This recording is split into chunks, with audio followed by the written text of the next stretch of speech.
ഗുരുവായൂരപ്പ ശരണം. ശ്രീ ഗുരുവായൂരപ്പ. ശ്രീ തിരുമംഗലത്ത് ദേവരേ ശരണം. ശ്രീമദ് നാരായണീയം പഞ്ചമസ്കന്ധത്തിൽ 20ാമത്തെ ദശകത്തിൽ 6ാമത്തെ ശ്ലോകം തൊട്ട് ഇപ്പോൾ പറയണു. 5ാമത്തെ ശ്ലോകം വരെയാണ് നമ്മൾ പറഞ്ഞു വെച്ചത്. ഓം ദശകം 20 ശ്ലോകം 6.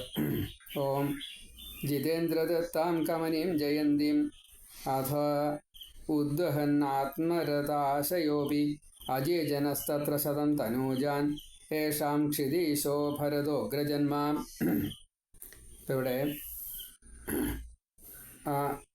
ഇന്ദ്രൻ മകളെ കൊടുത്തതും പിന്നെ അതിലുണ്ടായ സന്താനങ്ങളും ഇങ്ങനെയൊക്കെ പറയുകയാണ്. അഥ ആത്മരഥ ആശയ അഭി. അതിനുശേഷം ഏതിനുശേഷം ഈ വിദ്യാഭ്യാസാധികാരങ്ങൾ, അതേപോലെ ഭഗവാന്റെ അടുത്ത് വന്നിട്ട് ഇന്ദ്രൻ പരീക്ഷിക്കുക തുടങ്ങിയുള്ള കാര്യങ്ങൾ ചെയ്തതിന് ശേഷം മഴ പെയ്യിക്കാണ്ടിരുന്നപ്പോൾ മഴ പെയ്യിച്ചു. അപ്പോൾ അതിന് ശേഷമുള്ള കാര്യങ്ങളാണ്. ഇന്ദ്രൻ അത് കഴിഞ്ഞിട്ട് ഈ കാല് പിടിക്കാൻ വേണ്ടിയിട്ട് വന്ന് നമസ്കരിച്ചു. എന്നിട്ടാണ് മകളെ കൊടുത്തത്. അതിൽ 100 പുത്രന്മാരുണ്ടായി എന്നാണ് പറഞ്ഞത്. അപ്പോൾ അതിൻ്റെ ഇടയ്ക്ക് ചില വിദ്യാഭ്യാസവും കാര്യങ്ങളൊക്കെ ഉണ്ട് കേട്ടോ. വിദ്യാഭ്യാസത്തിൻ്റെ കാര്യത്തിൽ വളരെ പ്രധാനമായിട്ടുള്ള ചില നിർബന്ധങ്ങൾ നമ്മൾ ശീലിക്കാത്തതുകൊണ്ടാണ്, കുട്ടിക്കാലത്ത് വേണ്ടത് കിട്ടാത്തതുകൊണ്ടാണ് ഭാവിയിൽ വളർന്നു വരുമ്പോൾ ഈ സഹിഷ്ണുത ഇല്ലാത്തത്, വിദ്യ പ്രയോഗിക്കാൻ പറ്റാത്തത്, തമ്മിലൊരു വല്ലാത്ത ആരോഗ്യകരമല്ലാത്ത മത്സരം ഉണ്ടാകുന്നത്, അതേപോലെ ലക്ഷ്യബോധത്തെ മറക്കുന്നത്, അതൊക്കെ അതിന് കാരണം. ഇവിടെ പൂർവികമായിട്ട് വിദ്യാഭ്യാസ സമ്പ്രദായത്തിൽ ഗുരുകുലത്തിലാണ് സാധാരണ വിദ്യാഭ്യാസം നടക്കുക. അതേപോലെ വിദ്യാഭ്യാസം പരസ്പരം ശിഷ്യന്മാർ തമ്മിലും ചർച്ച ചെയ്തും കൊണ്ട് അതൊക്കെ ഇപ്പം ഇന്നും നടക്കുന്നുണ്ട്. അല്ല, മത്സരം നല്ല രീതിയിലാണെങ്കിൽ അതൊക്കെ ഇന്നും നടക്കുന്നുണ്ട്. പരസ്പരം അത് പറഞ്ഞ് ഉറപ്പിക്കുക. അപ്പോൾ 2 കൂട്ടർക്കും അതിൽ സ്വാർത്ഥ ബുദ്ധികളില്ല. പരീക്ഷ ഇല്ലാത്തത് കൊണ്ട് പരീക്ഷ ഉണ്ടെന്ന് മാത്രമേ ഉള്ളൂ. ആ പരീക്ഷയിലും ഇന്നത്തെ പോലെയുള്ള ഈ സ്വാർത്ഥമോ അതല്ലെങ്കിൽ അതിയായിട്ടുള്ളൊരു ക്രെഡിറ്റോ അങ്ങനെയുള്ള വിഷയങ്ങളൊന്നുമില്ല. അപ്പോൾ അതിനൊരു നിയമമുണ്ട്. ആ നിയമത്തിലപ്പുറം അത് പോയില്ല എന്ന് സാരം മത്സരം. അതേപോലെ എല്ലാവരും ഗുരുവിനെ ഒരേപോലെ ശുശ്രൂഷിക്കണം. പിന്നെ വ്രതങ്ങളൊക്കെ അനുഷ്ഠിപ്പിക്കും. ശാരീരികമായിട്ടുള്ള സന്തുലിതാവസ്ഥയ്ക്ക് വേണ്ടിയിട്ട് മനസ്സും ശരീരവും ഒരേപോലെ ബലപ്പെടുത്തുക എന്ന ലക്ഷ്യം വെച്ചുകൊണ്ട് ഒരു പ്രവൃത്തി തുടങ്ങുമ്പോൾ നിശ്ചയദാർഢ്യം ഉണ്ടാക്കുക എന്ന ഒരവസ്ഥ. അഥവാ ശരീരം ലേശം ക്ഷീണിച്ചു വെച്ചാലും അതിനെ ഗൗനിക്കാതെ കണ്ട് മനസ്സിൻ്റെ മാനസികോർജം കൊണ്ട് അതിനെ തരണം ചെയ്യുക. ഇതൊക്കെ അന്നത്തെ എക്സസൈസിൽ പെട്ടതാണ്. അതേപോലെ ഇന്ദ്രിയങ്ങളെ നിയന്ത്രിക്കാൻ വേണ്ടതായിട്ടുള്ള ഏത് ഇന്ദ്രിയത്തിനാണ് ഈ വീക്ക്നെസ് എന്നുള്ളത് ഗുരുവിന് അറിയാൻ സാധിക്കും. കണ്ണാണോ, മൂക്കാണോ, നാക്കാണോ, തൊലിയാണോ എന്നുള്ളത് ഗുരു കണ്ടുപിടിക്കും. അപ്പോൾ അതിനെ നിയന്ത്രിക്കാനുള്ള എക്സസൈസാണ് കൊടുക്കുക. ഇപ്പം എല്ലാവർക്കും ഒരേപോലെയല്ല കൊടുക്കുക. ഇത് അവർക്ക് വിദ്യാർത്ഥികൾക്ക് തമ്മിൽ മനസ്സിലാവുകയും ചെയ്യും. ഇന്ന് അതില്ല. ഇന്ന് ഇന്ദ്രിയ നിഗ്രഹത്തിനുള്ള എക്സസൈസ് ഇല്ല. പാഠ്യവിഷയം എന്താണോ സിലബസിലുള്ളത് അത് പഠിക്കലേ ഉള്ളൂ. രക്ഷിതാക്കൾക്ക് സമയമില്ലാത്തതുകൊണ്ട് മറ്റ് വിഷയങ്ങളിലൊന്നും അധികം ഇടപെടാനും സാധിക്കില്ല. അപ്പോൾ വിദ്യാഭ്യാസം കിട്ടുന്നത് ഈ എവിടെ നിന്നാണോ ഇൻസ്റ്റിറ്റ്യൂഷൻ, അത് ട്യൂഷൻ അടുത്തതാവാം, അല്ലെങ്കിൽ അഡീഷണൽ വിദ്യാഭ്യാസം അതൊക്കെ ഉണ്ടാവാം. അപ്പോൾ ഒക്കെ അവിടെ നിന്ന് കിട്ടുള്ളൂ. ഒരു കുടുംബ സാമൂഹിക അന്തരീക്ഷത്തിൽ നിന്ന് കിട്ടില്ല. അതിൻ്റെ കുറവ് നല്ല കുറവാണ്.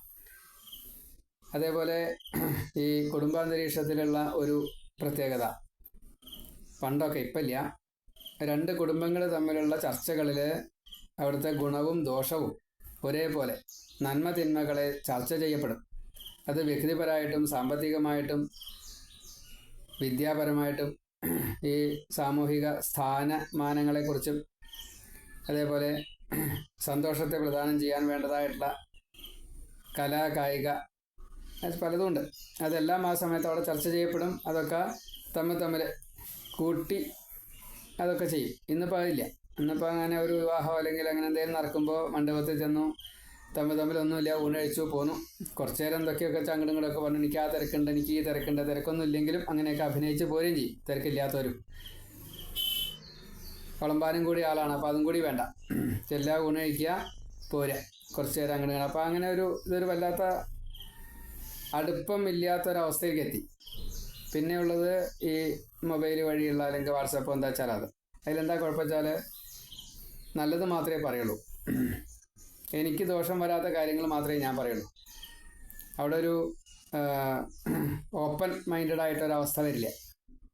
അപ്പോൾ ആ പറയുന്നതാണ് ശരി എന്ന് വിശ്വസിക്കുകയും ചെയ്യും. അതിനെക്കുറിച്ച് ചിന്തിക്കാനുള്ള നേരമില്ല നമുക്ക്. പറഞ്ഞത് കേൾക്കും, അതങ്ങനെയാണ് പറഞ്ഞേട്ടോ, അത് ശരി, അത്രേ.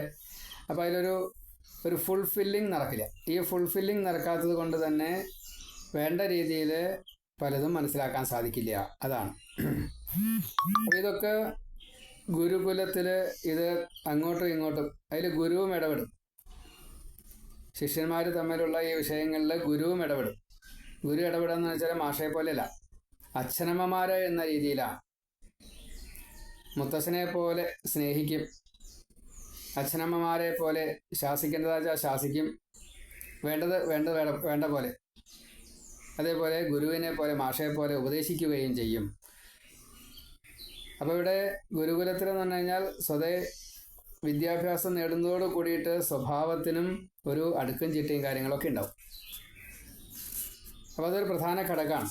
അത് കരിക്കുലത്തിൽ എല്ലാ സ്കൂളുകളും ഒരേപോലെ, അത് കോമൺ ആയിരിക്കണം. ഒരു സ്കൂളിലും വ്യത്യാസം വരാൻ പാടില്ല. സ്വഭാവം ഇതേപോലെ വേണം. അതേപോലെ ഈ എല്ലാ മനസ്സുകളും ഒരേപോലെ അല്ലല്ലോ. ആ മനസ്സുകളെ എപ്രകാരത്തിലാണോ ഈ സമൂഹത്തിന് ഉപകരിക്കാറാവുന്ന രീതിയിൽ വളർത്തേണ്ടത്, ചിന്തിക്കാറാക്കേണ്ടത്, അങ്ങനെ ചിന്തിക്കാറാക്കണം. അതാണ് കരിക്കുലത്തിൽ വേണ്ടത്. ആ വിദ്യാഭ്യാസമാണ് നമുക്ക് നഷ്ടമായത്. അത് പുരാണങ്ങളിൽ നിന്ന് കിട്ടും. എല്ലാവരും പുരാണത്തെ ആശ്രയിക്കണം എന്ന് പറയാനുള്ള കാരണം ഇതാണ്. പുരാണത്തെ വെറുതെ സംസ്കൃതം വായിച്ചിട്ട് കാര്യമില്ല.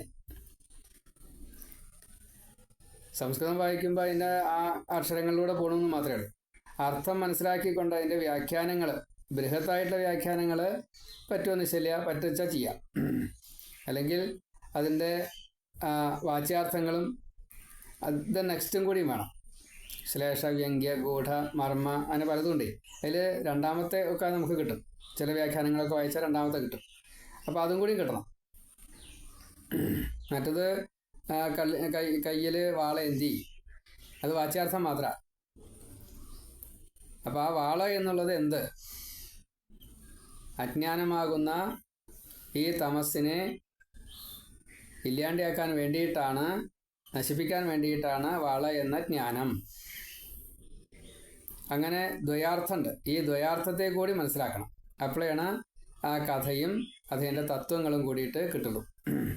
ഇപ്പോൾ ആയുധം മാത്രമല്ലല്ലോ, വസ്ത്രമായാലും ആഭരണമായാലും രൂപമായാലും ഒക്കെ വ്യത്യാസമുണ്ട്. ശൈവം വൈഷ്ണവം വളരെ വ്യത്യാസം, ശാക്തേയം വളരെ വ്യത്യാസം, ആഖ്യാനങ്ങൾക്ക് വളരെ വ്യത്യാസം, അവതാരങ്ങൾക്ക് വളരെ വ്യത്യാസം, ആയുധപ്രയോഗങ്ങൾക്ക് വ്യത്യാസം, ശത്രുതാഭാവത്തിന് വ്യത്യാസമുണ്ട്, സ്നേഹ ലാളന ശുശ്രൂഷകൾക്ക് വ്യത്യാസമുണ്ട്. ഇപ്പം എല്ലാം വ്യത്യാസമുണ്ട്. ഈ വ്യത്യാസങ്ങളെ നമ്മൾ ഉൾക്കൊള്ളണം. അതൊക്കെ ഗുരുവിൽ നിന്ന് ഈ പുരാണ പഠനം, വേദവും വേദാന്തവും വേദ അംഗവും ശാസ്ത്രവും അതേപോലെ ലൗകികമായിട്ട് വേണ്ടത് ഇപ്പോൾ ആയുർവേദം, ധനുർവേദം, ഇങ്ങനെയുള്ളതൊക്കെ ഉണ്ട്. അപ്പോൾ അതൊക്കെ പഠിക്കാൻ സാധിക്കും. അർത്ഥശാസ്ത്രം, ധനവിനിയോഗം വളരെ പ്രധാനമാണ്. ഇന്ന് വേണ്ട രീതിയിലാണോ ധനം വിനിയോഗിക്കുന്നത് വെച്ചാൽ നിശ്ചല. ധനം ചെലവാക്കാതിരിക്കുന്നത് സമ്പാദിക്കുന്നതിന് തുല്യമാണ് എന്ന് നിയമമുണ്ട്. അപ്പോൾ അനാവശ്യമായിട്ട് ധനം സമ്പാദിക്കാതിരിക്കുക, അനാവശ്യമായിട്ട് ധനം ചെലവഴിക്കാതിരിക്കുക. അതിൽ ഈ സമ്പാദ്യം എന്നുള്ളത് ശുദ്ധമാക്കണമെന്നാണ് ആദ്യം പറഞ്ഞതിൻ്റെ സാരം. ശുദ്ധമല്ലാത്ത ധനത്തെ സമ്പാദിച്ച് കൂട്ടരുത്. ശുദ്ധമാണ് എങ്കിൽ മാത്രമേ ആ ധനം നമുക്ക് പരോപകാരത്തിന് ഉപയോഗിക്കാൻ സാധിക്കുള്ളൂ. അതല്ലെങ്കിൽ ഇപ്പോൾ വിഷമുള്ളതായിട്ടുള്ള ഒരു വസ്തു നമ്മുടെ കയ്യിൽ കിട്ടിയെന്ന് കൂട്ടുക, ആഹാരം തന്നെയാണ്, അതിൽ ലേശം മലിനമാണ് ആ ആഹാരം, നമുക്ക് വേണ്ട, അത് നമുക്ക് ദാനം ചെയ്യാൻ പറ്റുമോ? മച്ചി പശുവിനെ കിട്ടി, ആ മച്ചി പശുവിനെ നമുക്ക് ദാനം ചെയ്യാൻ പറ്റുമോ? അപ്പോൾ ശുദ്ധമായിട്ടുള്ള ധനം വേണം നമ്മുടെ കയ്യിലേക്ക് വരാനായിട്ട്. അത് വേണം ദാനം ചെയ്യാനായിട്ട്. ആർക്കും വേണ്ടാത്ത 25 പൈസ ഭണ്ഡാരത്തിൽ കൊണ്ടുപോയിട്ടിട്ട് കാര്യമില്ല. അതൊരു ചാക്ക് ഉണ്ടായിരുന്നു. ഞാൻ ആ ചാക്ക് 25 പൈസ ഉണ്ടായിരുന്നത് മുഴുവനെ, അങ്ങനെ 10-15 ചാക്ക് ഉണ്ടായിരുന്നു കയ്യിലേ. അതൊക്കെ ഞാൻ ഭണ്ഡാരത്തിൽ കൊണ്ടിട്ടു. വല്ല കാര്യമുണ്ടോ? അല്ല, അതിൻ്റെ ഇന്നിപ്പോൾ അതും വിറ്റാ കാശുണ്ട്. എന്തായാലും പോട്ടെ. കാരണം മെറ്റീരിയൽ കോസ്റ്റ് അങ്ങനെ ഒരു സാധനം ഉണ്ടല്ലോ. അപ്പോൾ അത് ഒരു സെക്കൻഡ് ഹാൻഡ് റേറ്റിന് അതിനും ചെറിയൊരു കാശ് കിട്ടും. ആ മെറ്റലിൻ്റെ വില പറഞ്ഞു വന്നേരം സാരം അതല്ല. ഇതൊക്കെ ഗുരു ഇടപെട്ടിട്ട് മുത്തശ്ശനെ പോലെ ലാളിക്കും, അച്ഛനെ പോലെ സ്നേഹിക്കും, ഗുരുവിനെ പോലെ പറഞ്ഞു കൊടുക്കും. ലാളനയും സ്നേഹവും തമ്മിൽ വളരെ വ്യത്യാസമുണ്ട്. ലാളന എന്നുള്ളത് തൻ്റെ സന്തോഷത്തിന് വേണ്ടിയിട്ട് പേരക്കുട്ടികളുടെ സന്തോഷം ഉണ്ടാക്കലാണ്. സ്നേഹിക്കൽ എന്ന് പറഞ്ഞു കഴിഞ്ഞാൽ അതിൽ A to Z. കാരണം അച്ഛൻ്റെ ഉത്തരവാദിത്തമാണ് ഈ ഉണ്ണി വളർന്ന് വലിയ ആളാവുക. ആ സ്നേഹത്തിൻ്റെ ഭാഗമായിട്ടാണ് ഗുരുകുലത്തിൽ കൊണ്ടാക്കുന്നത്. ഗുരു അങ്ങനെയല്ല.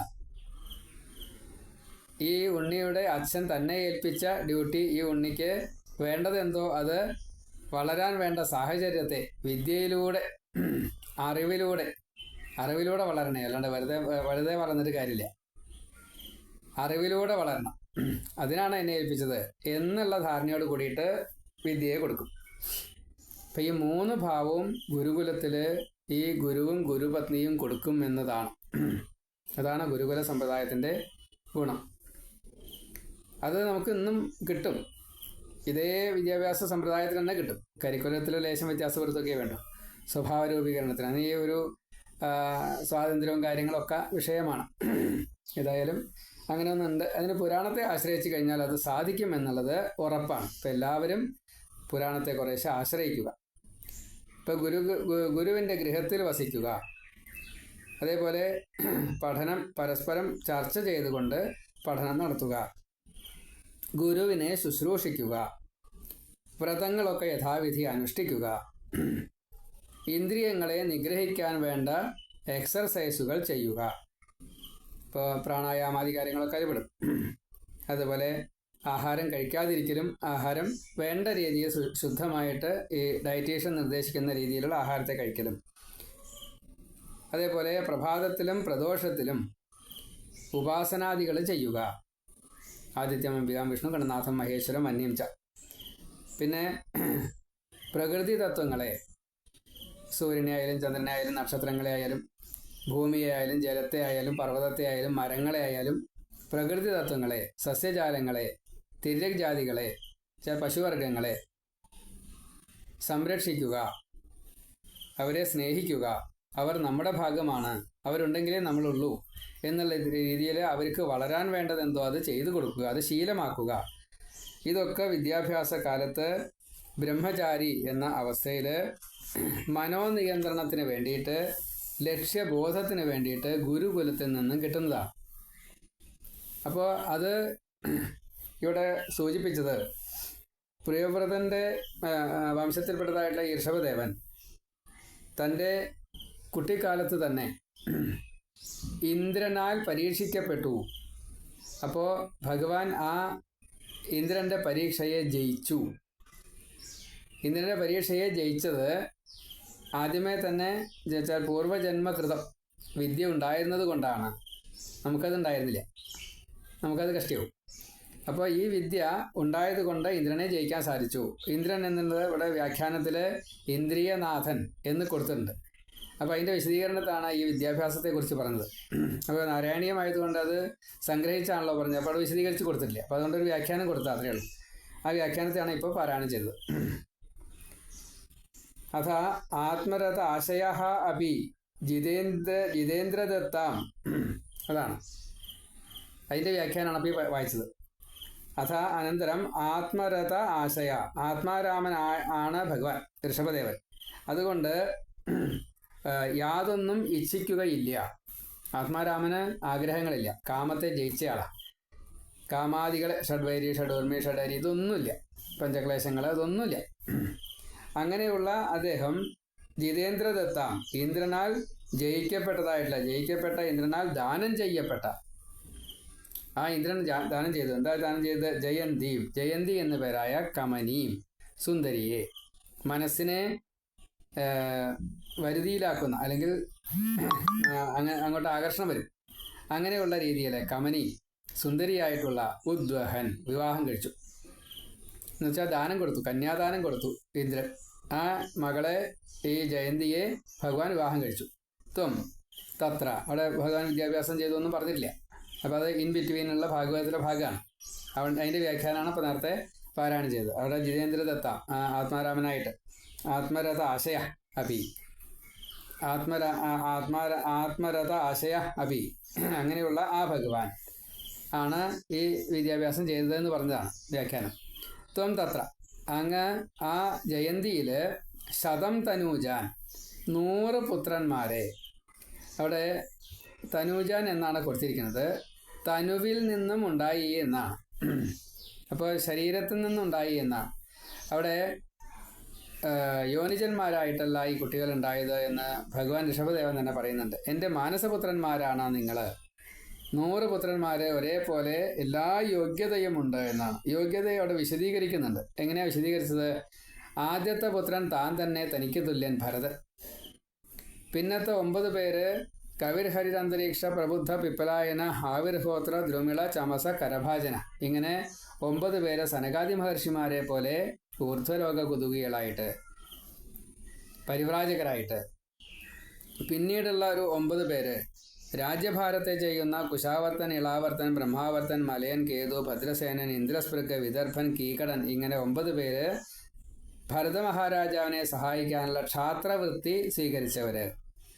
പിന്നീടുള്ള 81 പേര് ക്ഷത്രിയരായിട്ട് ജനിച്ച് ബ്രാഹ്മണ പ്രവൃത്തികൾ ചെയ്തതുകൊണ്ട് ബ്രാഹ്മണരായിട്ട് മാറിയ 81 പേര് ഭക്തിയുടെ പ്രതീകങ്ങളായിട്ട്. 81 തരം ഭക്തിയാണുള്ളത്. സത്വരജസ്തമോ ഗുണങ്ങൾ, സാത്വിക ഭക്തി, രജോ ഗുണഭക്തി, തമോ ഗുണഭക്തി, അതിൻ്റെ തന്നെ 3 ഭാഗം. അതേപോലെ നവതാഭക്തി, ശ്രവണം, കീർത്തനം, വിഷ്ണു സ്മരണം, പാദസേവനം, അർച്ചനം, വന്ദനം, ദാസ്യം, സഖ്യം, ആത്മനിവേദനം, ഇങ്ങനെ 9 തരത്തിലുള്ള ഭക്തി. 9 × 3 27. അതിൽ തന്നെ ഉത്തമമായിട്ടുള്ള ഭക്തി, മധ്യമമായിട്ടുള്ള ഭക്തി, പ്രാകൃതമായിട്ടുള്ള ഭക്തി, ഇങ്ങനെ 3 വിഭാഗം. ഈ 27നെ ഈ 3 കൊണ്ട് പെരുക്കി കഴിഞ്ഞാൽ 81 എന്ന് കിട്ടും. അങ്ങനെ 81 തരത്തിൽപ്പെട്ടതായിട്ടുള്ള ഭക്തിയാണ് 81 ബ്രാഹ്മണർ എന്ന നിലയ്ക്ക് ഋഷഭദേവനിൽ നിന്ന് പുത്രന്മാരായിട്ടുണ്ടായി എന്ന് പറഞ്ഞത്. നിർഗുണഭക്തി, നിഷ്കാമഭക്തി, അത് 2ാമത്തെ തരം ആണ്. അപ്പോൾ 81, 9, 9, 1, 19, 100, അങ്ങനെ 100 പുത്രന്മാരുണ്ടായിരുന്ന. 100 തനൂജാൻ, തനൂജാൻ അല്ല, അവിടെ മാനസപുത്രന്മാരാണ്. അജീജനഹ, ഭഗവാനാൽ 100 പുത്രന്മാരെ അവർക്ക് ഉണ്ടായി. എന്നിട്ടോ ഏഷാം, ജയന്തിക്കും ഋഷഭനും ആണ് ഈ 100 പുത്രന്മാരുണ്ടായത്. ഏഷാം, ഇവരുടെ കൂട്ടത്തിൽ അഗ്രജന്മ ഭരത ക്ഷിതീശ, ആദ്യം ജനിച്ചതായിട്ടുള്ള ഭരതൻ രാജാവായിട്ട് തീർന്നു. ജിതേന്ദ്രദത്താം കമനീം ജയന്തിം അഥോദ്വഹന്നാത്മരതാശയോപി അജേജനസ്തത്ര 100 തനൂജാൻ ഏഷാം ക്ഷിതീശോ ഭരതോഗ്രജന്മ. അപ്പം ഇങ്ങനെ 6ാമത്തെ ശ്ലോകം പറഞ്ഞു. അഥ ആത്മരഥാശയഃ അപി ജിതേന്ദ്രദത്താം ജയന്തിം കമനീം ഉദ്വഹൻ ത്വം തത്ര 100 തനൂജാൻ അജീജനഃ ഏഷാം അഗ്രജന്മ ഭരതഃ ക്ഷിതീശഃ. ഇങ്ങനെ അന്വയം. പദച്ഛേദം. ജിതേന്ദ്രദത്താം കമനീം ജയന്തിം അഥ ഉദ്വഹൻ ആത്മരഥ ആശയഃ അപി, ആത്മരഥ ആശയഃ അപി അജീജനഃ തത്ര 100 തനൂജാൻ ഏഷാം ക്ഷിതീശഃ ഭരതഃ അഗ്രജന്മ. ജിതേന്ദ്രദത്താം കമനീം ജയന്തിം അഥോദ്വഹന്നാത്മരഥാശയോപി അജീജനസ്തത്ര 100 തനൂജാനേഷാം ക്ഷിതീശോ ഭരതോഗ്രജന്മ. 7ാമത്തെ ശ്ലോകം. നവാഭവൻ യോഗിവരാ നവാന്യേ ത്വപാലയൻ ഭാരതവർഷഖണ്ഡാൻ സൈകാത്വശീതിസ്തവ ശേഷപുത്രാഃ തപോബലാത് ഭൂസുരഭൂയമീയു. നവ യോഗിവരാഹ, അവരിൽ 9 പേര് യോഗിമാരായിട്ട് സംഭവിച്ചു. അവരാണ് കവിഹരി അന്തരീക്ഷൻ, പ്രബുദ്ധൻ, പിപ്രായനൻ, ആവിർഹോത്രൻ, ദ്രുമിളൻ, ചമസൻ, കരഭാജൻ. ഇവർ സനകാദികളുടെ തുല്യരായിട്ട്. നവ യോഗിവരാഹ അഭവൻ. ഇങ്ങനെ അവർ 9 പേര് യോഗികളായിട്ട് ഭവിച്ചു. അന്യ നവതു ബാക്കിയുള്ള 9 പേര്, മറ്റുള്ള 9 പേര് ഭാരതവർഷ ഖണ്ഡാൻ അപാലയൻ. ഭാരതവർഷത്തിലെ 9 ഖണ്ഡങ്ങളെ പാലിച്ചു. അവരുടെ പേരാണ് കുശാവർത്തൻ, ഇളാവർത്തൻ, ബ്രഹ്മാവർത്തൻ, മലയൻ, കേതു, ഭദ്രസേനൻ, ഇന്ദ്രസ്പൃഗ്, വിദർഭൻ, കീകട. ഈ പേരിൽ തന്നെയാണ് ഈ 9 ഭൂഖണ്ഡങ്ങളും ഉള്ളത്. അവരാൽ ഭരിക്കപ്പെട്ടതായിട്ടുള്ള രാജ്യത്തിന് അവരുടെ പേര് തന്നെ. അങ്ങനെ 9 പേര്. പിന്നെ അന്യേ നവാത്തു ഭാരതവർഷ ഖണ്ഡാൻ അപാലയൻ. അതിനുശേഷം ഈ തവ സൈക അശീതിഹി, അങ്ങയുടെ ഒന്നോടുകൂടിയ 80 ശേഷപുത്രാഹ, 81 പുത്രന്മാർ ബാക്കിയുള്ളവർ. തവ സ ഏക സൈക, സ ഏക സൈക, ദീർഘം എ രണ്ടും കൂടി ചേർത്തപ്പോൾ ഐ എന്ന് വന്നു. തവ സ ഏക, തവ സൈക അശീതിഹി ശേഷപുത്രാഹ, ബാക്കി 81 പേര്. 80 + 1 അശീതിഹി, ഏക അശീതിഹി 81, ഏക എന്നുള്ള 1 80 അശീതി. അപ്പോൾ ഈ 81 പേര് ശേഷപുത്രാഹ തപോബലാത്, തപശക്തി കൊണ്ട് ഭൂസുരഭൂയം ബ്രാഹ്മണ ഭാവത്തെ പ്രാപിച്ചു. അപ്പോൾ ഈ ബ്രാഹ്മണ ഭാവത്തിലെത്തിയ 81 പേരും രാജ്യത്തെ ഭരിച്ച 9 പേരും മഹായോഗികളായിട്ടുള്ള 9 പേരും ഭരതനും, ഇങ്ങനെ 100 പേര്. നവ അഭവൻ യോഗിവര നവ അന്യേ തു അപാലയൻ ഭാരതവർഷ ഖണ്ഡാൻ സ ഏക തു അശീതിഹി തവ ശേഷപുത്രാഹ തപോബലാത് ഭൂസുരഭൂയം ഈയു. നവ യോഗിവരാഹ അഭവൻ അന്യ നവ തു ഭാരതവർഷഖണ്ഡാൻ അപാലയൻ തവ സ ഏക സൈക അശീതിഹി ശേഷപുത്രാഹ തപോബലാത് ഭൂസുരഭൂയം ഈയു. ഇങ്ങനെ അന്വയം. നവാഭവൻ യോഗിവര നവാന്യേ ത്വപാലയൻ ഭാരതവർഷഖണ്ഡാൻ സൈകാ ത്വശീതിസ്തവ ശേഷപുത്രാഹ തപോബലാത് ഭൂസുരഭൂയമീയു. ഇനി 8ാമത്തെ ശ്ലോകം. ഉക്ത്വാ സുതേഭ്യോധ മുനീന്ദ്രമധ്യേ വിരക്തി ഭക്തി അന്വിത മുക്തി മാർഗം സ്വയം ഗതഃ പാരമഹംസ്യ വൃത്തിം അഥാ ജഡോന്മത്ത പിശാചചര്യാം. ഇപ്പോൾ തൻ്റെ ഉത്തരവാദിത്തങ്ങളൊക്കെ കഴിഞ്ഞപ്പോൾ ഋഷഭന്റെ ഭാവം മാറി. അതാണ് പിന്നെ പറഞ്ഞത്. എന്താ അത്? അഥ മുനീന്ദ്രമധ്യേ, അതിനുശേഷം മുനീശ്വരന്മാരുടെ മധ്യത്തിൽ വെച്ച് സുതേഭ്യ സുതന്മാരെ പുത്രന്മാരെ മുൻപിൽ നിർത്തിക്കൊണ്ട് വിരക്തി ഭക്തി അന്വിത മുക്തി മാർഗം, വിരക്തിയും ഭക്തിയും കലർന്നതായിട്ടുള്ള മോക്ഷമാർഗത്തെ ഉക്ദ്വ നന്നായി തന്നെ പറഞ്ഞു, ഉപദേശിച്ചു. അവിടെ മറ്റേ ഈ യാഗഭൂമി, യാഗം ധാരാളം ചെയ്യുന്ന ഒരു രീതിയിലാണ് ഭഗവാൻ. അപ്പോൾ ആ ഒരു യാഗമധ്യത്തിൽ പൃഥു എങ്ങനെയാണോ ഉപദേശം കൊടുത്തത്, അതേപോലെ തന്നെ ഋഷഭോപദേശം വളരെ പ്രധാനപ്പെട്ടതായിട്ടുള്ള ഉപദേശമാണ്. വിരക്തി ഉണ്ടാവും, ഭക്തി ഉണ്ടാവും, മോക്ഷം കിട്ടുകയും ചെയ്യും. അതാണ് വിരക്തി ഭക്തി അന്വിത മുക്തി മാർഗം ഉക്ദ്വ സ്വയം പാരമഹംസ്യ വൃത്തിം. ഈ നവയോഗികൾ എങ്ങനെയാണോ ജീവിച്ചു വന്നിരുന്നത് അതേപോലെ തന്നെ അതിൻ്റെ അടുത്ത സ്റ്റെപ്പായിട്ട് അജഗരാവൃത്തിയോട് കൂടിയിട്ടൊക്കെ ജീവിച്ചു എന്നാണ്. പരമഹംസന്മാർ ചെയ്യുന്നതായിട്ടുള്ള വൃത്തികളെ ചെയ്തുകൊണ്ട് ജഡ ഉന്മത്ത പിശാചചര്യാം, അജഗരാവൃത്തിയേക്കാൾ മീതെയാണ് ജഡ ഉന്മത്ത പിശാചചര്യാം. ബുദ്ധിയില്ലാത്തവനെ പോലെ, ജഡനെ പോലെ, മരിച്ചവൻ പോലെ, ദേഹബോധമില്ലാത്തവനെ പോലെ, അതാണ് ജഡ. പിന്നെ ഉന്മത്തവൻ, എപ്പോഴും ഭ്രാന്തമായിട്ടുള്ള അവസ്ഥ. ഉന്മാദം, എന്താ ഉന്മാദം? സച്ചിദാനന്ദത്തെ അനുഭവിക്കുമ്പോൾ ലൗകിക ബോധത്തെ മുഴുവൻ മറക്കുകയാണ്. ദേവഹൂതി മാതാവ് എപ്രകാരത്തിലാണോ ഏറ്റവും അവസാനം ഈ ഉപദേശമെല്ലാം കേട്ടുകൊണ്ട് ഭഗവാനും കൂടി പോയതിൻ്റെ ശേഷം ജീവിച്ചത്, ദേഹബോധമില്ലാതെ കണ്ട്, എന്നാൽ സ്നാനം ചെയ്യുന്നുണ്ട്, ആഹാരം കഴിക്കണില്ല, ശരീരം ശോഷിക്കുന്നുണ്ട്, അത് അറിയണില്ല, ഭഗവാനെ തന്നെ സ്മരിച്ചുകൊണ്ട്. എന്ന കൂട്ടത്തിൽ ഇവിടെ ഭഗവാൻ അത് എല്ലാവർക്കും പഠിപ്പിക്കാൻ വേണ്ടിയിട്ട് ഭഗവാൻ സ്വയം ചെയ്ത് കാണിച്ചു. എന്താണ്?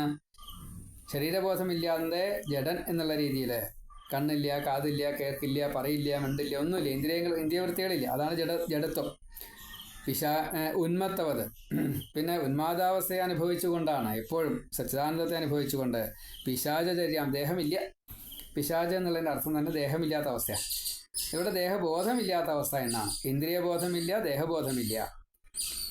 പിശാചിൻ്റേതായിട്ട് എന്ന് ബാക്കിയുള്ളവർക്ക് തോന്നും എന്നേ ഉള്ളൂ കേട്ടോ. അഥാഹ സ്വീകരിച്ചു. എന്താ പ്രത്യേകത എന്നറിയോ? ഭഗവാന്റെ ആഹാര സ്വീകരണം. ഭഗവാൻ ആഹാരമൊക്കെ കഴിക്കുന്നുണ്ട്. മലമൂത്ര വിയർപ്പ് കഫം തൊട്ടുള്ള നമ്മുടെ ശരീരത്തിൽ നിന്നും പുറത്തേക്ക് വരുന്ന എല്ലാം അറപ്പോടും വെറുപ്പോടും കൂടിയിട്ട് അതിൻ്റെ മണം ദുർഗന്ധം സഹിക്കാൻ പറ്റില്ല. നമുക്ക് കാണാൻ വയ്യ. അതിനെ കേൾക്കുമ്പോൾ തന്നെ അറപ്പാണ്, വയ്യ. അത് സുഗന്ധപൂരിതമായിരുന്നു 10 യോജനയോളം. അത് പ്രസാദമാണ് എന്ന് ആലോചിച്ച് നോക്കൂ. എന്നിട്ട് ഭഗവാൻ പറയുന്നു, ഈ ദേഹം ഇത് ശുദ്ധസത്വമാണ്. ഇതിൽ നിങ്ങൾ ഉദ്ദേശിക്കുന്ന ഈ ലൗകിക പഞ്ചഭൂതങ്ങളുടെ അംശമല്ല ഉള്ളത്. ഇത് ശുദ്ധസത്വമാണ്. പഞ്ചഭൂതങ്ങൾ തമോ ഗുണമാണ്, ദ്രവ്യമാണ്. ഇത് ദ്രവ്യം കൊണ്ടുണ്ടാക്കിയതല്ല. സാത്വിക ഗുണം പോലും ഇതിലില്ല. ശുദ്ധസത്വമാണ്. ഇതിൽ കുരുവ കായ ഒന്നും കളയാല്ല എന്ന് പറഞ്ഞ കൂട്ടത്തിലാണ്. ഇതിലൊന്നും കളയാല്ല. അതിശുദ്ധം എന്നേ പറയാവുള്ളൂ. അതാണ്. അങ്ങനെയുള്ള ഈ ശരീരത്തെ ഭഗവാൻ ജീവിപ്പിച്ച് കാണിച്ചു കൊടുത്തു. ഭഗവാൻ ഇത് യാന്ത്രികമായിട്ടാണ്, ഇതൊന്നും അറിയണമെന്നില്ല. ബ്രഹ്മാവസ്ഥയിലുള്ള ഭഗവാൻ ഇവിടെ ഇങ്ങനെ ജീവിച്ച് കാണിച്ചത് മറ്റുള്ളവർക്ക് പഠിപ്പിക്കാൻ വേണ്ടിയിട്ടാണ്. അത് കാണിച്ചു കൊടുത്തു എന്നാണ്. ഉക്ത സുതേഭ്യ അഥഃ മുനീന്ദ്രമധ്യേ വിരക്തി ഭക്തി അന്വിതം മുക്തി മാർഗം സ്വയം ഗതഃ പാരമഹംസ്യ വൃത്തിം അഥാഹ ജഡ ഉന്മത്ത പിശാചചര്യ. ഇത് ഭഗവാൻ കാണിച്ചു കൊടുത്തു. കല്ലൊക്കെ കടിച്ചു പിടിച്ച്, വസ്ത്രങ്ങളൊന്നും ഇല്ലാതെ കണ്ട്, കൈയൊക്കെ ഇങ്ങനെ പരത്തിക്കൊണ്ട്, കാലൊക്കെ ഒരു പ്രത്യേക രീതിയിൽ വെച്ചുകൊണ്ടാണ് ചലനം, നടത്തം, ഓട്ടം. കണ്ണടച്ചിട്ട് ഓടും. എന്നിട്ടും ഭഗവാൻ വീഴില്ല കേട്ടോ, തടയില്ല. എന്താ കാരണം? അന്ധചക്ഷുസുണ്ട്. ഭൂമിയിലുള്ളത് എന്തായാലും ഇപ്പം കല്ല്, വലിയൊരു പാറക്കല്ലാണ് തടസ്സയ്ക്കുക. അത് ഒരു കാറ്റിൻ്റെ പോലെയേ ഭഗവാൻ കണക്കാക്കുള്ളൂ. ഒരു ചെറിയ മന്ദമാരുതൻ, വലിയ പാറക്കല്ല്, അത് മന്ദമാരുതനായിട്ട് കണക്കാക്കാൻ പറ്റും. അങ്ങനെ അനുഭവിക്കുള്ളൂ ഭഗവാൻ. ഭഗവാൻ അത് മറികടക്കാൻ പ്രയാസമില്ലാന്ന് സാരം. നമുക്ക് ചെറിയൊരു കല്ലുണ്ടായി, മുള്ളുണ്ടായി, തട്ടിച്ചാൽ കഴിഞ്ഞു നമ്മുടെ കാര്യം. അപ്പം അതില്ല. സംഘം എന്നുള്ളത് ഭഗവാന് സംഭവിക്കുന്നേയില്ല. ആത്മജ്ഞാനം ഉണ്ടായതുകൊണ്ട്, ആത്മജ്ഞനായതുകൊണ്ട്, സച്ചിദാനന്ദത്തെ സ്വയം അനുഭവിക്കുന്നത് കൊണ്ട് ഇനി മറ്റൊരു ലക്ഷ്യപ്രാപ്തി ഭഗവാന് വേണ്ട. എല്ലാ കർമ്മങ്ങളും ഭഗവാനിൽ നിന്നും പുറത്തേക്ക് വന്നു എന്നല്ലാതെ കണ്ട് ഭഗവാൻ ഒരു കർമ്മം ചെയ്യുന്നില്ല. കർമ്മം ചെയ്യുന്നത് ഫലത്തെ സ്വീകരിക്കാൻ വേണ്ടിയിട്ടാണ്, അല്ലെങ്കിൽ ഫലം ഉണ്ടാവാൻ വേണ്ടിയിട്ടാണ്. സ്വീകരിക്കാതിരിക്കുക പോട്ടെ. കർമ്മം ഭഗവാനിൽ നിന്നാണ് വന്നത്, അതുകൊണ്ട് ഫലവും ഭഗവാനിൽ നിന്ന് തന്നെയാണ് വരിക. അതിൻ്റെ വരാനുഗ്രഹങ്ങളും ഭഗവാനിൽ നിന്ന് തന്നെയാണ് വരിക. അതുകൊണ്ട് ഭഗവാന് കർമ്മമില്ല. അപ്പോൾ കർമ്മത്തിൻ്റെ ഈ അനിഷ്ടങ്ങളും ഭഗവാനില്ല. ഭക്തി എപ്രകാരത്തിലാണോ മറ്റുള്ളവർ തന്നിലേക്ക് തരേണ്ടത്, അത് ഭഗവാനിൽ നിന്നും പുറത്തേക്ക് വന്നതാണ്. അതുകൊണ്ട് ഭക്തിഭാവോ വൈരാഗ്യഭാവോ മുക്തിഭാവോ ഇതൊന്നും ഭഗവാന് വേണ്ട.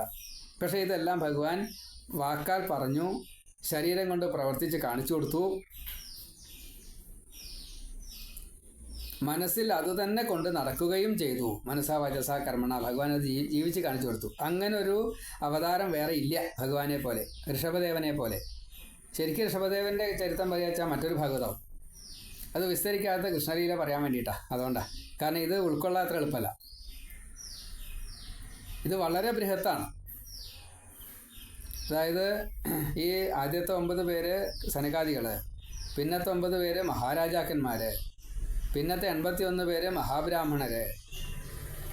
ഈ ഒരു ഭാവത്തിൽ ഭഗവാൻ ചെയ്ത പ്രവൃത്തികൾ മുഴുവൻ ജന്മം തൊട്ടിട്ട്, ജന്മം തന്നെ സച്ചിദാനന്ദത്തെ, ആഹ്ലാദത്തെ കൊടുത്തു. ഇന്ദ്രനാൽ പരീക്ഷിക്കപ്പെട്ടു. ഈ പ്രപഞ്ചത്തിന് വേണ്ടതൊക്കെ തന്നിൽ നിന്നാണ് വരുന്നത് എന്ന് മഴ പെയ്യുക തുടങ്ങിയുള്ള കാര്യങ്ങളൊക്കെ ചെയ്തപ്പോൾ ഉണ്ടായി. എല്ലാ ജനങ്ങൾക്കും ഈ ഉണ്ണി വേഗം രാജാവണേ എന്ന് പ്രാർത്ഥന. അച്ഛനമ്മമാർക്ക് മക്കൾ എന്ന നിലയ്ക്കും ഈശ്വരൻ എന്ന നിലയ്ക്കും ഒരേപോലെ ഭഗവാൻ ലാളനകളെ സ്വീകരിച്ചു. ഈശ്വരഭാവത്തിൽ അനുഗ്രഹത്തെ കൊടുക്കുകയും ചെയ്തു. ഒടുക്കം മുക്തിയും കൊടുത്തു. പിന്നീട് ഭഗവാൻ ജീവിച്ച ആ ക്രമേണയുള്ള വളർച്ച, വിദ്യാഭ്യാസം, ബ്രഹ്മചര്യം, ഗാർഹസ്ഥ്യം, അതിൽ സന്താനങ്ങൾ 100 സന്താനങ്ങൾ പൂർണ്ണമാണ് അതിൻ്റെ ഈ ഭാവം. അത് കഴിഞ്ഞ് വാനപ്രസ്ഥം, അതാണ് നേരത്തെ ഉപദേശം. സന്യാസം, അത് കഴിഞ്ഞ് അവധൂത വേഷം, ആർക്കും ചെയ്യാൻ പറ്റാത്തതായിട്ടുള്ള ജഡോന്മത്ത പിശാചചര്യ, അജഗരാവൃത്തിയൊക്കെ എളുപ്പാത്രേ. അതിനേക്കാൾ കടുപ്പാണ് ഈ ജഡോന്മത്ത പിശാചചര്യ. അതും ഭഗവാൻ ചെയ്ത് കാണിച്ചു. അപ്പം ഇതൊരു ഭാഗവത. ഉക്വാസുദേഭ്യോധ മുനീന്ദ്രമധ്യേ വിരക്തിഭക്തി അന്വിതമുക്തിമാർഗം സ്വയം ഗത പാരമഹംസ്യ വൃത്തിം അഥാ ജഡോന്മത്ത പിശാചചര്യാം. 9ാമത്തെ ശ്ലോകം. പരാത്മഭൂതോപി പരോപദേശം കുർവൻ ഭവാൻ സർവനിരസ്യമാന വികാരഹീനോ വിചചാരകൃത്സ്നാം മഹീമഹീനാത്മരസാഭിലീന. പരാത്മഭൂത അപി, ഇങ്ങനെ പരമാത്മസ്വരൂപനായിട്ടുള്ള ആ ഭഗവാനാണ് ഋഷഭദേവനായിട്ട് ഇങ്ങനെയെല്ലാം ചെയ്തു കാണിച്ചത്. എങ്കിലും പരോപദേശം, അന്യർക്ക് ഉപദേശം ചെയ്യുക എന്നത് കുർവൻ ചെയ്തു. അതിനു വേണ്ടിയിട്ട് പറഞ്ഞു, പ്രവർത്തിച്ച് കാണിച്ചു. ഭവാൻ, അല്ലയോ ഭഗവാനെ, അങ്ങ് വികാരഹീനഃ, അങ്ങൾക്ക് ആ ഭഗവാൻ എന്തില്ല? രാഗദ്വേഷാധികാരങ്ങളോ ഒന്നുമില്ല, ഒരു വികാരമില്ല. അഹീന ആത്മരസാഭിലീനഃ, പരിപൂർണ സച്ചിദാനന്ദ ആത്മരസത്തിൽ മുഴുകിക്കൊണ്ട്.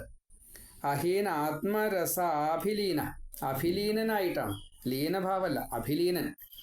മതം, അഭിമതം, അഭിലാഷം, അങ്ങനല്ലേ? ഇതില് ആത്മരസ അഭിലീനഃ, സച്ചിദാനന്ദത്തിൽ അങ്ങോട്ട് പൂണ്ടു, അങ്ങോട്ട് മുങ്ങിപ്പോയി. അതാണ് അഹീനാത്മരസാഭിലീനഃ. പരിപൂർണമായിട്ട് ഈ സച്ചിദാനന്ദത്തിൽ അങ്ങോട്ട് മുഴുകിയപ്പോൾ മഹീം, ഈ ഭൂമി, കൃത്സ്ന, മുഴുവനും വിചചാര, സഞ്ചരിച്ചു. ഈ ഭൂമിയിലെ എല്ലായിടത്തും ഭഗവാൻ എത്തി എന്ന് സാരം. പരാത്മഭൂതഃ അപി പരോപദേശം കുർവൻ ഭവാൻ വികാരഹീനഃ അഹീൻ ആത്മരസാഭിലീനഃ മഹീം കൃത്സ്നാം വിചചാര. അന്വയം. പരാത്മഭൂതഃ അപി പരോപദേശം കുർവൻ ഭവാൻ സർവനിരസ്യമാനഃ വികാരഹീനഃ വിചചാര കൃത്സ്നാം മഹീം അഹീൻ ആത്മരസ അഭിലീന. ഇങ്ങനെ പദച്ഛേദം. എല്ലാവരെയും തള്ളപ്പെട്ടുകൊണ്ട്, എല്ലാവരാലും തള്ളപ്പെട്ടുകൊണ്ട്, അതായത് ഭഗവാൻ ഒന്നും സ്വീകരിച്ചില്ല, ഭഗവാൻ അങ്ങോട്ട് സംഘവും ഉണ്ടായില്ല, അത്രയേ ഉള്ളൂ. അല്ലാണ്ട് ഇവര് എന്താ ചെയ്യണത്? എല്ലാവരും ഭഗവാന്റെ ഈ പ്രവർത്തികളെ നോക്കിക്കണ്ടു, പഠിച്ചു.